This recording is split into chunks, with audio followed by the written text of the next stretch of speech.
about time I addressed the crash.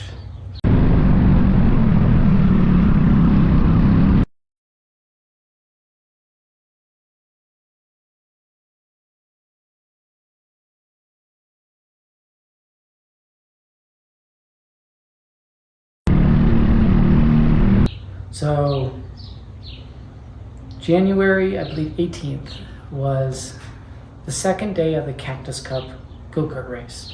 This was the biggest race I've ever been in this time in my go-karting career, which is probably about, I don't know, 7 months into my karting career, into my LO206 karting career.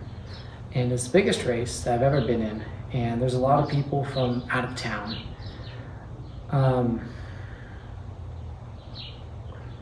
It was a crazy weekend from the entire beginning.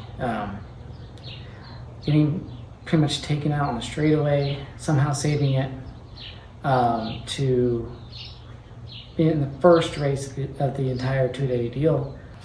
In the first race, I collided with this kid and then had some major damage, bent the axle, bent the rear bar up a huge ways in front of the bearing. So I had to go on the frame table for that. Barely made the main for that day. And then went from 21st to 7th. So it was a really good race and I somehow made it. The incident happened in the first heat race of the second day. And it was just a big field and a lot of people from out of town that maybe didn't know the track quite well or know how to handle certain situations at that track.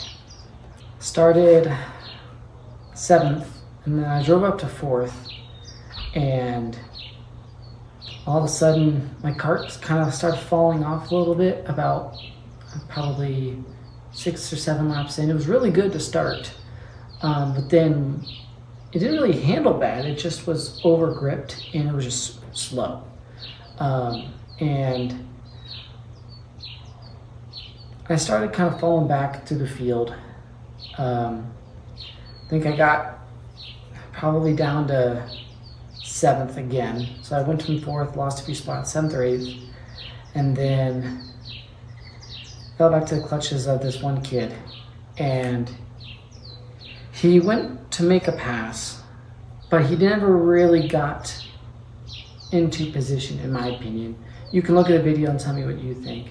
But it was a left turn, and if you look in the footage, I'm taking the same line as the people in front of me because that's the racing line.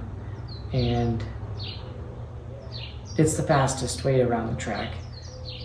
And I didn't know someone was there about to try and make a pass.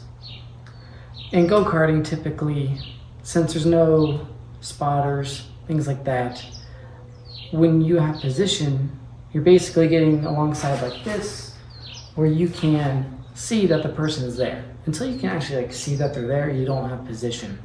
Or the overtaking kart does not have position, and it's always the responsibility of the overtaking kart to execute a safe pass. I can't see him. And I'm going in the corner like normal. I think we're coming to the white flag. So we're all trying to battle and hold on their spots and make moves, so I understand.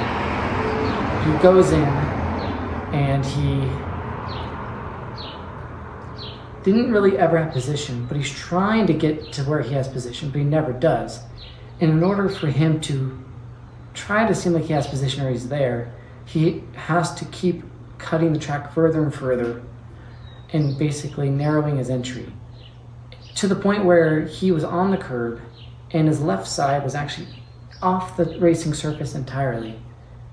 And what that happens is he's never really got there, and then at the last second I was able to kind of see him like, oh shoot, there's someone there, but it's too little too late.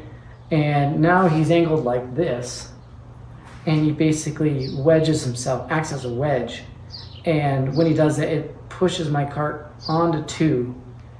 And then you could see in the footage how it actually pushes my kart and actually lifts up the rear. So he hit me with some force. And when it did that, it basically put me sideways, and then my right side's kind of loaded up and then bounced upside down. It's tough because the it was a little bit of a straightaway and a chicane after that, and then a right turn.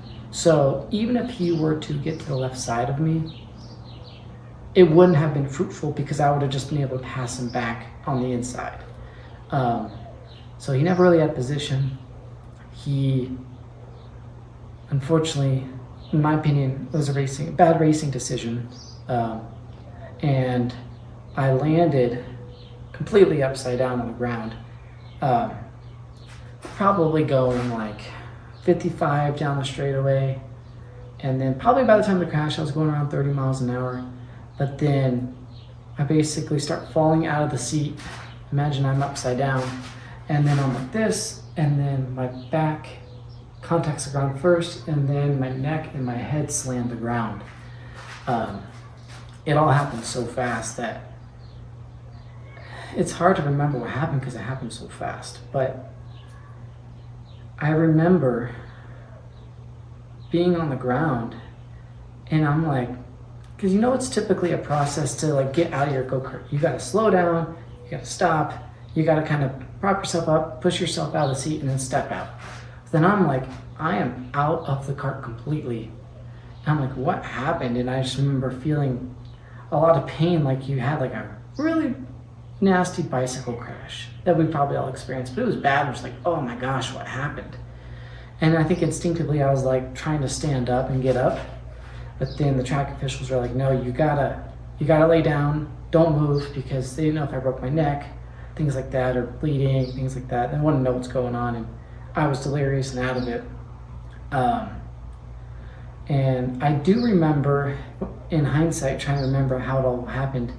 After I flipped, I still somehow had my legs connected to the cart, and then the cart went upside down, and then it turned, and then we're basically going completely vertical, where the rear bumper was on the ground, and the cart was like this, heading off the track. And I'm like, oh shoot, the cart is gonna fall on top of me, so I put my hand up to protect myself. But luckily it kind of caught and then slammed back down forward. And I couldn't move my right arm to do that because I didn't realize how injured I was. But it was just so surreal. And then laying on the ground for a little bit, and then track officials ran over to me, just kind of out of it. And then I'm laying on the ground for probably an hour. I guess they called 911, and from what I heard is that they were in a queue, meaning there were so many 911 calls that happened that there were so many 911 calls that the operator could not get to them all, and so we were waiting just to say why we were calling 911. I think it took about an hour from what people were saying for the emergency services to arrive. And I remember getting put on a stretcher, and I remember I was just like, I can't move my arm, my back hurts, my shoulder hurts, my arm hurts on my right side. And then I was kind of delirious, I'm sure as you all could imagine. And then they put me on a stretcher, and then I believe they carried me to a fire truck. And I guess there's a little like platform or something that's on the front of a fire truck that you can put a body. And then I think then they put me, the ambulance showed up, and then they put me in the ambulance. And then what was really crazy is I was supposed to start a new job the next day. And I'm in the ambulance, and I'm like, I don't think I'm going into work tomorrow, guys, in my head. But yeah, they take me to the hospital, and wheel me out in the emergency room, and they're doing all their crazy things or whatever. Kind of just like not knowing if I was okay. It was kind of a scary moment because you're like, because I didn't think it was that serious in the grand scheme of things. But I'm running on adrenaline. I don't know what's happening, but everyone else is serious, and so it got me worried. I'm like, am I okay? Am I, like, is something wrong? Like, am I gonna be screwed up? They did all the tests and poking me with things and putting me in machines and CT scans and x-rays and all this stuff. I remember on the emergency room, and I was trying to make a lighthearted moment of it because when I'm in situations of stress, I usually turn to humor. And so they're cutting the suit off of me and taking off my helmet on the emergency in the emergency room on the table, and I'm covered in dirt because I went off the track into the dirt. And they're like, "Man, you really moved some dirt out there." And I'm half delirious, and I'm like, something along the lines of, "Man, I really need to start my landscaping business or my excavation business or something." And they all start cracking up as much as they can in an emergency room. But yeah, so they cut the suit off, and then the surgeon, they're feeling it all around you and stuff. And then he knew, he's like, "Hey, your right shoulder blade is broken." I'm like, "Oh, really? Like, I didn't think it was that bad." And then they were checking my CT scans, making sure everything was good there. And then they were worried about my liver for a little bit. I guess there was something going on there. And so with all that going on, they wanted me to stay overnight and run some final tests. The worst part was they couldn't let me eat or anything because they needed me to swallow this solution to help check for leaks or whatever, things like that in my body. So I couldn't eat anything, and so I was getting kind of hangry, as you can imagine, and coming off the adrenaline, and I didn't really eat much that day because I typically don't like to eat on race days or have a stomach full of food. But I had dinner the previous night, but then pretty hungry for a little bit, and then family showed up. Just so crazy because I'm like, my cart's still at the track. I don't know where it is. I don't know how damaged it is. My car is still at the track. All my equipment's out there. But luckily my teammates, shout out to Seth and Steve for helping me out. They got all my stuff squared away. Yeah, crazy weekend. And then trying to talk to my boss and saying, "Yeah, I'm kind of like in the hospital right now. I had like a neck brace on me until they figured out my neck was okay." It's just really crazy just moment. You're just like 1 minute you're on the track competing, and all of a sudden you're in the hospital room. But all things considered, for how scary it looked and how bad it could have been, it really wasn't that bad. It could have been a lot worse. And I'm very thankful to everyone that's helped me. All of the people at the hospital, all the track personnel, my teammates, all my competitors sending their thoughts and prayers. It was a scary moment. And then, yeah, so I don't really know. I never heard back from the kid that had the contact with me, which is fine. You know, we all know what we sign up for. We all know the dangers. And I'm sure there's things I could have done differently, for sure.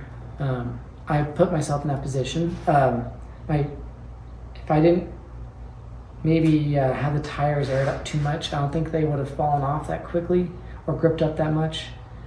But it would have been nice to hear from him at all, even if he didn't think it was his fault. You know, like if I was in a scenario where I thought I was involved with this incident that sent someone to the hospital, I would have at least reached out.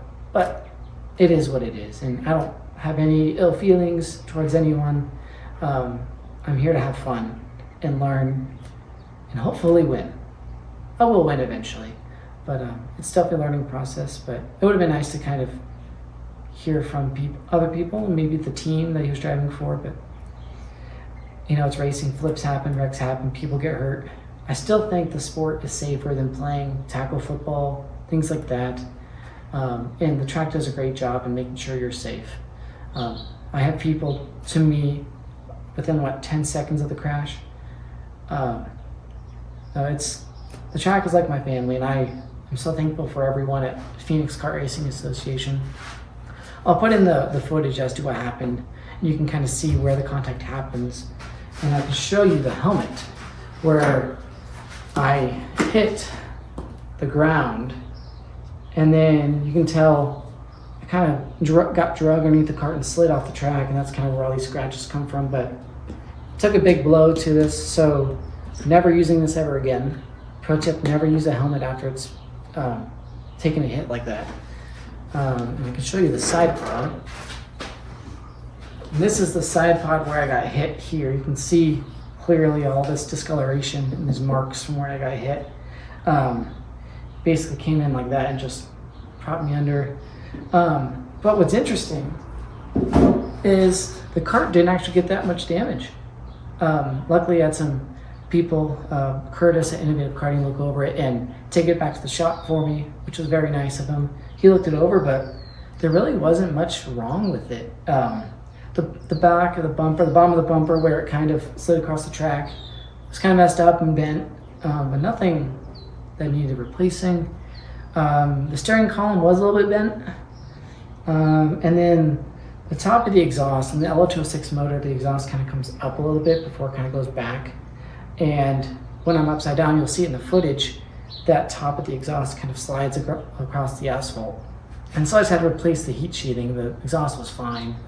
But no, I mean, in a good way or bad way, however you look at it, I broke its fall. So the cart was actually pretty okay. So there's a silver lining in it, right? But yeah, the recovery was interesting. I think I had, what was really nice is with my broken scapula, and the rest of my body was really bruised and really sore, and I didn't realize how bad of concussion I had. But yeah, just a lot of pain. But the positive part is the scapula is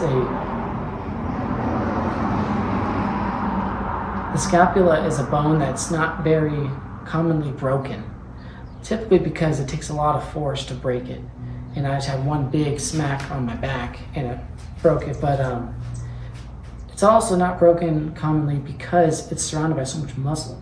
And what's nice about that is because there's so much muscle around it, it kind of naturally would hold it in place. So I didn't need any surgery on it, and I could pretty much just let it heal on its own. I just had to hold it in place. So I had to wear a sling for like 4 weeks. Yeah, so I think they said 6 to 8 weeks. So just relax for a little bit. Curtis was able to fix the cart for me while I was gone. So of course, so many thoughts are running through my mind. Like, am I gonna be okay? With my head? More so my head was my biggest worry because I didn't realize how bad a concussion I had. Because after a while I went back to work trying to learn the job finally, and I couldn't focus anything really that required a lot of thinking. I just couldn't really do. I was getting frustrated with that. I was just a little bit slow, but luckily it went away. But of course the thought is, how's my driving gonna be? Am I gonna, am I gonna be fast still? Am I able to drive at the ability of the cart? And then the psychological impact of like taking that kind of shot and then going right back out there and doing it again. And I met with my doctor, I think 6 weeks later, and I asked him, I'm like, I know you're a bone doctor, he's an orthopedic surgeon, but I'm like, when do you think I can get back in? I'm sure all you racers probably know this exact feeling. You're just like, you want to get back in to kind of make yourself feel better, like, hey, it didn't defeat me, and I can still do this. And he's like, if you feel good in the head, go for it. I'm like, say no more. So then I packed up, and I'm in Tucson, Arizona, and I packed up. I'm like, going to Phoenix, gonna try this. So I loaded up, went out there, and I'm thinking, okay, I'm gonna take a couple laps, really kind of just ease back into it. But then right as I pull off the grid, I'm like, I got this. And so I immediately go, and there was no issue. So I felt really good after that. It's definitely painful to get in and out and to lift the cart, but once the adrenaline's going and you're in the cart, I felt good. And yeah, it was a big weight lifted off my shoulders, and I felt really good about going back. And I think I registered for the next race, and so people were coming up to me and they're like, I thought you were broken. And I'm like, I am, but I didn't want to let this beat me. I wanted to overcome it and get past it. And when I was in the cart, I felt fine. What was really cool is we have like a 5-minute practice session before the race, on race day, before qualifying, things like that. And I'm still new, relatively. And the people at Phoenix Kart Racing Association, they are really, really, really good drivers. And I'm in the LO 206 senior group, which is a very, very competitive class. And it was a cool moment for me because I went out and practiced. My first time on track on a real race day since my crash. And I put P1 on the board. And I beat some really, really good people. That's a moment that I don't think I'll ever forget. And it felt so good. And just like, not only did I come back, but I can show that I can still do this, and I've done the best I ever did. And my competitors saw it, and it's just a cool moment. But unfortunately, the race didn't go well. I kind of got run off the track, and some things didn't happen. Things didn't go my way. Partly, I think, maybe coming back and having that crash in the back of my mind didn't help me with that. But the speed was there, and that's what was the true victory of the day, regardless of how the race turned out. It was nice. Also, I had some friends come out and support me. But yeah, so that's kind of the story of my wreck and what happened. It's behind me. I feel like I'm a better driver than ever. I've been through almost the worst that can happen. I'm not giving up, and I'm on my way to winning. So hopefully you can join me for the ride. I'll be posting some videos. Occasionally posting some videos as the events happen and things unfold. And join me while I kind of go on for the ride. And I'm curious if any of you have dealt with something like this before. If you could tell me about your experience, because my wreck is not going to be the worst, and it's not going to be the last. And I know everyone's probably gone through things probably worse than I have. So for those people, I can empathize with you. Hopefully you can empathize with me, even if you haven't. But if you're worried about karting, don't let that deceive you. I mean, that was more of a crazy scenario than anything. Flips happen, but they're still pretty rare. And if you're looking to get into karting, I wouldn't let that discourage you. It's a lot of fun. The performance for the money in racing, it's almost unbeatable. What you get for the money and the G-forces, the load on your body, the competition, how competitive you can be with a low budget, it's pretty incredible. And there's a lot of people you'll meet and have fun with. So hopefully you can join me in this sport that we love, and it's so much fun. And I look forward to seeing some of you in the comments if you comment. I look forward to hearing some of the stories if you guys have any. But I hope you can get in the sport if you haven't, and I hope if you're still in the sport, or if you join later, that I get to meet you and maybe race against you. So with that being said, that's all I wanted to say today. Hope to see you at the track soon.